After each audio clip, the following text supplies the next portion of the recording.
আর অনা লাইফস্টাইলে আপনাদের সবাইকে ওয়েলকাম। আশা করি সবাই ভালো আর সুস্থ আছেন। চলে এলাম আপনাদের মাঝে আবারও একটা নতুন ব্লগ নিয়ে। এখন বাজে ঘড়িতে 8:30 আর আমি এখন থেকে আমার ব্লগটা স্টার্ট করছি। সকালে ঘুম থেকে উঠে গিয়েছিলাম 7টার মতন।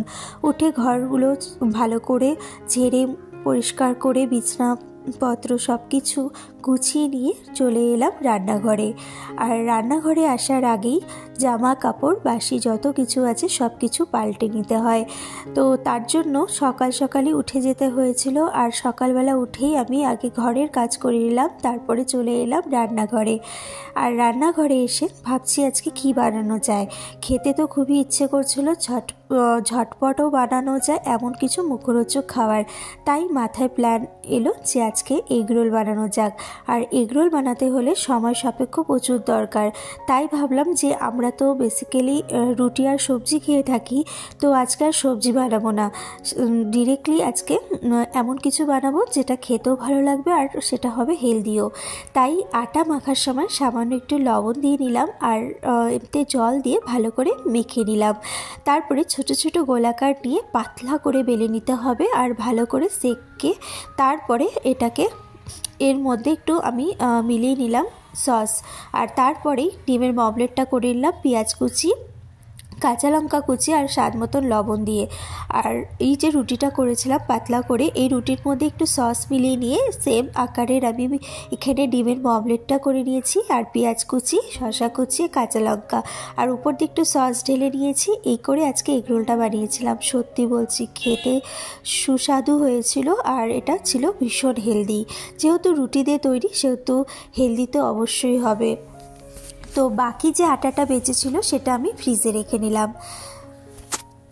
জলখাবার খাওয়ার পরেই দুপুরের লাঞ্চের জন্য আমি এখানে আলুগুলো সেদ্ধ করতে দিয়েছিলাম। শীতের আলু, এই ছোট ছোট আলু খেতে আমার ভীষণ ভালো লাগে। আমার মতন আর কারা রয়েছেন আমাকে অবশ্যই কমেন্ট করে জানাতে ভুলবেন না। আর শেষ অবধি আমার ব্লগটা দেখুন, আশা করি আপনাদের বেশ ভালো লাগবে। শীতের মরশুমে প্রচুর বিভিন্ন রকমের সবজি এসে গেছে, তাই ছেলের জন্য একটু মটরশুঁটি আলু দিয়ে আজকে ভাতটা করে নেব। পাতলা করে বানাবো আর খেতে আমার ছেলে ভীষণ ভালোবাসে এরকম করে যদি আমি বানিয়ে দিই। আর আগের দিন মাছ এনেছিল, রুই মাছ। তো রুই মাছটার কিছুটা আমি বানিয়ে নিয়েছিলাম, বাকিটা ফ্রিজে রেখেছিলাম। তাই আজকে সেই ফ্রিজ থেকে সেখান থেকে বের করেই আমি এই মাছগুলোকে ভালো করে ধুয়ে নেব। অলরেডি ধুয়েছিলাম, তো আর একবার ধুয়ে নিলাম। তো এটা হচ্ছে রুই মাছ। এই রুই মাছটা খেতে ভীষণ ভালো লাগে। এটা আসে বিহার থেকে। শুনেছি বিহারের রুই, গঙ্গারামপুরের রুই মাছ খেতে বা যে কোনো মাছ খেতে ভীষণ ভালো হয় আর সেটা হয় খুবই টেস্টি। তো এটাকে আমি লবণ হলুদ দিয়ে মেখে নিলাম। তো এখানে আমি রান্না করতে করতে আমার এতটাই কাজের লেট হয়ে যায়, তো আমি ভাবছিলাম ছেলেকে আগে স্নান ধান করিয়ে দিই, তারপরে আবার বাকি রান্নাগুলো করে নেব।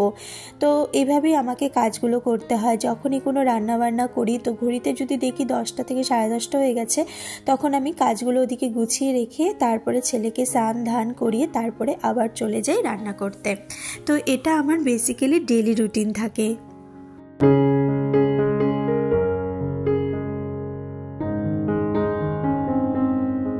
শীতের দিন যেহেতু পড়ে গেছে আর ছেলের স্কিনটা ভীষণভাবে ফাটছে, তাই white soft perfume and light liquid perfume lotion ওকে ব্যবহার করি এখন এই সময়। এটা ডক্টর রেকমেন্ডেড আর ওকে আমি প্রতিদিনই জিন কোভিড মাল্টিভিটামিন দিয়ে থাকি, এটাও ডক্টর রেকমেন্ডেড। আর ডারমানিউ বলে যে ক্রিমটা রয়েছে সেটাও ডক্টর রেকমেন্ডেড, সেটা লাগিয়ে নিলাম। তো ছেলেকে একদম রেডি করে নিলাম। আর যেগুলো আমি নাম বলছি সেগুলো আমি ডক্টর রেকমেন্ডেড বলেই আমি ব্যবহার করে থাকি। তো আমি এখানে সোজা চলে এলাম রান্নাঘরে। ছেলেকে নিচে বসিয়ে দিয়েছিলাম আর ওর বাবা চলে এসেছে, তো ওর বাবা এখন ওকে নিয়ে আছে। তো আমি এদিকে রান্নাটা সেরে নেব। তো আজকে হবে রুই মাছ, যেমন আমি বললাম যে রুই মাছ আনা হয়েছে আর সেটা ছিল বিহারের। আর রুই মাছটাকে ভাজার সময় আমি এমনি ঢাকনা দিয়ে রেখে থাকি, কারণ এটা যে ছিটা ফোটা আছে এটা এদিক ওদিক আমার ভীষণই ভয় লাগে, হাতে পায়ে ছিটে যাওয়ার ভীষণ একটা ডেঞ্জারাস মুভমেন্ট তৈরি হয়ে যায়। আমার সাথে তো প্রায়ই হয়। তো ছেলের খাবারটাকে এইভাবে পেস্ট করে নিলাম আর এখন ওর বাবাকে দিয়ে দেবো, ওর বাবা ওকে খাইয়ে দেবে। তো মাছগুলো একে একে ভাজতে শুরু করলাম আর একটা মাছ প্রায় ভেঙেই গেছিলো, তো ওই মাছটা আমি ভাজা মাছই খেয়ে নিয়েছিলাম। তো এদিকে আমার দিদি চলে এসেছে, তো দিদি ওদিকে আমাকে সবজিগুলো কেটে দেওয়ার জন্য হেল্প করছে, তো আমি এদিকে রান্নাটা করে নিচ্ছি। তো শীতের আলু, যেহেতু এই আলুটা আমার ভীষণই প্রিয়, তো এই আলু দিয়েই আমি আজকে বানাবো মাছের ঝোল। তো আমি বেসিক্যালি রুই মাছে বা যে কোনো মাছে বড় আলু দিয়ে থাকি, কিন্তু যেহেতু শীতের দিন পড়ে গেছে সেহেতু এই আলু ব্যবহার করছি। আর মাছটা একটু বেঁচে গেছিলো, তাই আবারও ফ্রিজে রেখে দেবো। তো আলুটা ভালো করে ভেজে নিলাম, সামান্য লবণ হলুদ সব কিছু দিয়ে। আর তারপরে একটু টমেটো কুচি আর পেঁয়াজ কুচি দেবো। যেহেতু মাছটা একদিন হলেও পুরনো হয়ে গেছিলো, তাই একটু পেঁয়াজ না দিলে চলে না, তাই পেঁয়াজ কাঁচা লঙ্কা আর এখানে টমেটো দিয়ে নিলাম। আর এটাকে ভালো করে একটু সামান্য ফ্রাই করে নেব। আর আজকে আনা হয়েছিল পেঁয়াজকলি, তো দিদি কেটে দিয়েছিল, পেঁয়াজকলিটা ভেজে নিলাম। তো এটার জন্য একটু এখানে নিয়েছি কালো জিরা, শুকনো লঙ্কা দিয়ে হলুদ আর লবণ দিয়ে ভেজে নিচ্ছি। তো আমি এখানে যে মশলাটা তৈরি করেছিলাম পেঁয়াজ টমেটো কাঁচা লঙ্কা, সেটা আমি দিয়ে দিলাম। তারপরে লবণ হলুদ বেসিক্যালি যা যা ব্যবহার করতে হয়, একটু জিরের গুঁড়ি সব কিছু দিয়েছিলাম। তারপরে আলুটা ছেড়ে দিয়ে ভালো করে নাড়াচাড়া দিয়ে নিব। তো বাঙালিরা, বিশেষ করে বাঙালিদের ঘরে তো প্রতিদিনই মাছ খাওয়া হয়, আমরাও বেসিক্যালি মাছই খেয়ে থাকি। আর আজকে যেহেতু আমাদের নিরামিষের দিন না, তাই মাছটা একটু বেশি করেই খাওয়া হচ্ছে। এক একজনের পাতে যেন দুটো করে পিস হয়, সেহেতু আমি মাছগুলো বেশি করে ভেজে নিয়েছি। টোটাল 8টা পিস ভেজেছি, 2জন মানুষের 8টা প্রয়োজন হয় না, তবু আমি ভেজে নিলাম। কারণ সপ্তাহে আমি 4 দিনই নিরামিষ খেয়ে থাকি। আর যেহেতু শীতের দিন ধনে পাতাগুলো ফ্রেশ ছিল, তো ধনে পাতা একটু সামান্য দারচিনি গুঁড়ো দিয়ে নিলাম, আর উপর দিয়ে একটু লবণ দিয়ে নিলাম, স্বাদ মতন একটু কম হয়েছিল। তো এখানে চালটা আমি ভিজিয়ে রেখেছিলাম, তো এটা আমার সব সময় অভ্যাস চাল ভিজিয়ে রাখা। তো চালটাকে ভালো করে ধুয়ে নিচ্ছি। তো অনেকবার প্রায় আমি ধুয়ে থাকি, বলতে গেলে আমার একটা মেনিয়া, কিন্তু এটা অবশ্যই করা উচিত, কারণ হেলদি টিপসের মধ্যে এটাও একটা, যে আমাদেরকে চালটা ভালো করে ধুয়ে নিয়ে তারপরে খাওয়া উচিত। কারণ এখনকার দিনে চালে প্রচণ্ড পরিমাণে ভেজাল দেওয়া হয়, পাউডার ইউজ করা হয়, সেটা আমাদের শরীর আর পেটের জন্য একদম ভালো না। তো আমি এখানে কালো জিরা, শুকনো লঙ্কা আর এখানে দিয়েছি কয়েকটা কোয়া রসুনের, দিয়ে মিষ্টি কুমড়োর পাতা আনা হয়েছিল, দিদি কেটে দিয়েছিল কুচি কুচি করে, লবণ দিয়ে ঢেকে দিলাম, একদম কম আছে। এবার চলে যাব রান্না ঘরের থেকে সোজা স্নান করতে, কারণ অনেকটাই লেট হয়ে গেছে, তাই ওখানে আমি আঁচটাকে কমিয়ে সোজা চলে এলাম স্নান ধান করে একদম রেডি হতে।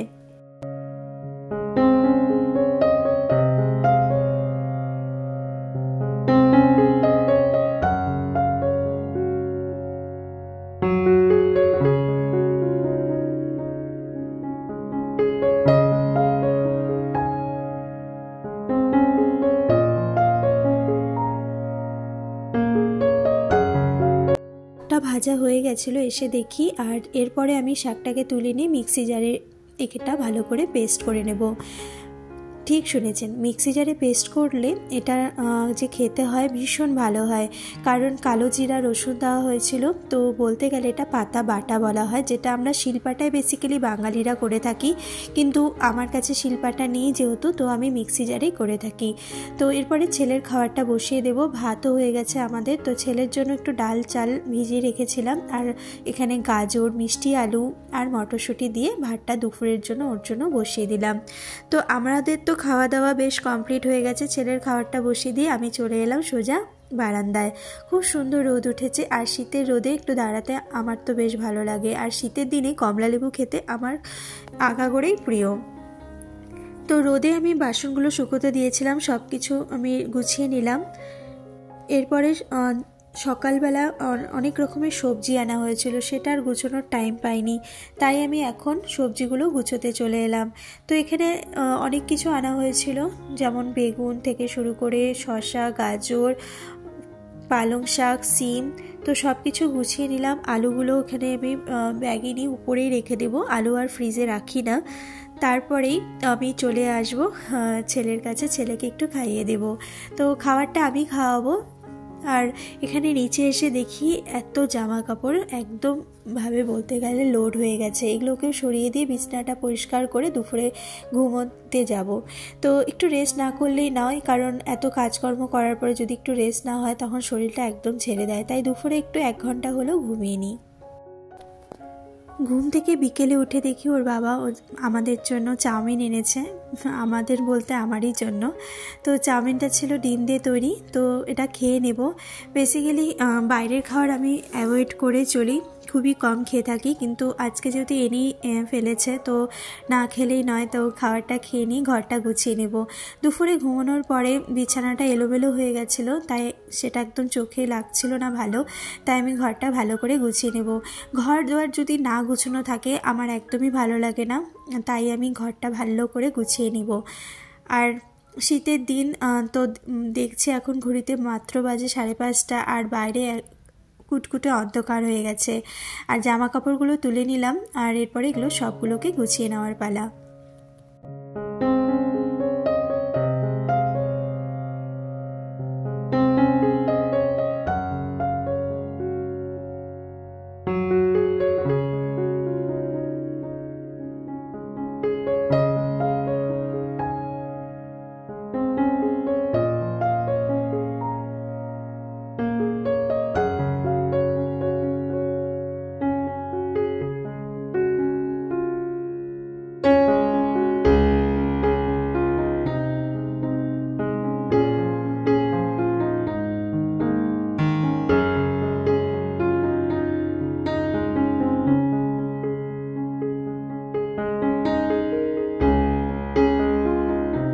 তো ব্লগটা আর বেশি বড় করলাম না, এখানেই শেষ করলাম। যদি আপনাদের ভালো লেগে থাকে তাহলে অবশ্যই আপনারা আমাকে জানাতে ভুলবেন না, একটা লাইক অবশ্যই দেবেন। ভালো থাকবেন, সুস্থ থাকবেন, আর সবাইকে ভালো রাখবেন। ধন্যবাদ।